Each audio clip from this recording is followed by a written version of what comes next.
भगवान स्वामीनारायण की शिक्षापत्री के 200 साल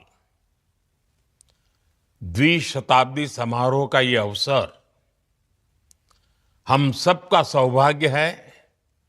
इस पावन पर्व के हम सब सहभागी बन रहे हैं। इस पुण्य काल में मैं आप सभी संतों को नमन करता हूं। मैं भगवान स्वामीनारायण के करोड़ों अनुयायियों को द्विशताब्दी महोत्सव की बधाई देता हूं। साथियों, भारत ज्ञान योग के लिए समर्पित रहा है। हजारों साल पुराने वेद हमारे लिए आज भी प्रेरणा है। हमारे ऋषि मुनियों ने तत्कालीन समय के अनुरूप वेदों के प्रकाश में उस समय की व्यवस्थाओं को निरंतर विकसित किया। वेदों से उपनिषद, उपनिषदों से पुराण, श्रुति, स्मृति, कथावाचन, गायन, ऐसे विविध आयामों से हमारी परंपरा सामर्थ्यवान होती रही। साथियों, समय की आवश्यकता के अनुसार अलग अलग कालखंड में महात्मा, ऋषि, मनीषियों ने इस परंपरा में नए नए अध्याय जोड़े। हम सभी जानते हैं, भगवान स्वामीनारायण के जीवन के प्रसंग लोक शिक्षा, लोक सेवा से जुड़े रहे। इसी अनुभव को उन्होंने सरल शब्दों में समझाया। शिक्षापत्री के रूप में भगवान स्वामीनारायण ने हमें जीवन का अनमोल मार्गदर्शन दिया।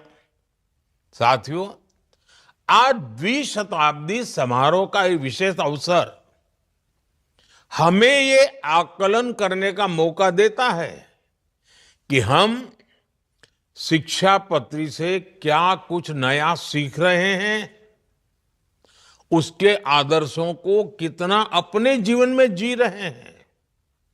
साथियों, भगवान स्वामीनारायण का जीवन साधना के साथ साथ सेवा की भी प्रतिमूर्ति था।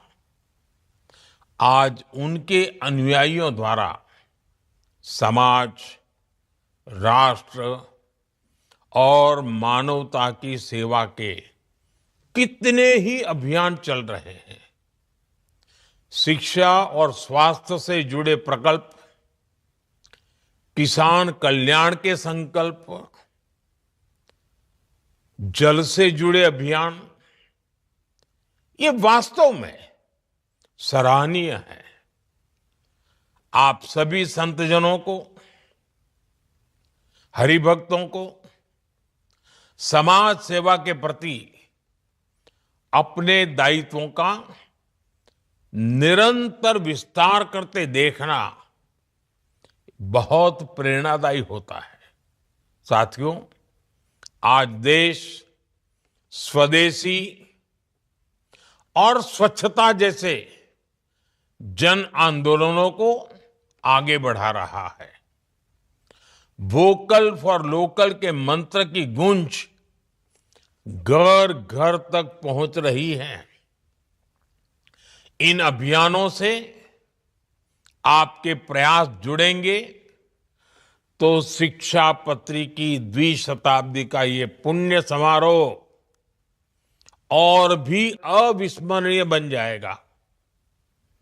आप सभी जानते हैं, देश ने प्राचीन पांडुलिपियों के संरक्षण के लिए ज्ञान भारतम मिशन लॉन्च किया है। मेरा ये आग्रह है कि आप जैसे सभी प्रबुद्ध संगठन इस काम में और ज्यादा सहयोग करें। हमें हमारे भारत के प्राचीन ज्ञान को बचाना है, हमें उसकी पहचान को बचाना है और इसमें आपका सहयोग ज्ञान भारतम मिशन की सफलता को नई ऊंचाई पर ले जाएगा। साथियों, इस समय देश में सोमनाथ स्वाभिमान पर्व का विशाल सांस्कृतिक उत्सव चल रहा है। सोमनाथ मंदिर के प्रथम ध्वंस से लेकर अब तक 1000 साल की यात्रा को देश सोमनाथ स्वाभिमान पर्व के रूप में मना रहा है। मेरा आग्रह है, आप सब इस महोत्सव से भी जुड़े, इसके उद्देश्यों को जन जन तक ले जाने का कार्य करें। मुझे विश्वास है, आपके जरिए भारत की विकास यात्रा को भगवान स्वामीनारायण का आशीर्वाद ऐसे ही निरंतर मिलता रहेगा। मैं एक बार फिर सभी संतों, सभी हरिभक्तों और सभी श्रद्धालुओं को हार्दिक शुभकामनाएं देता हूं। जय स्वामीनारायण। बहुत बहुत धन्यवाद।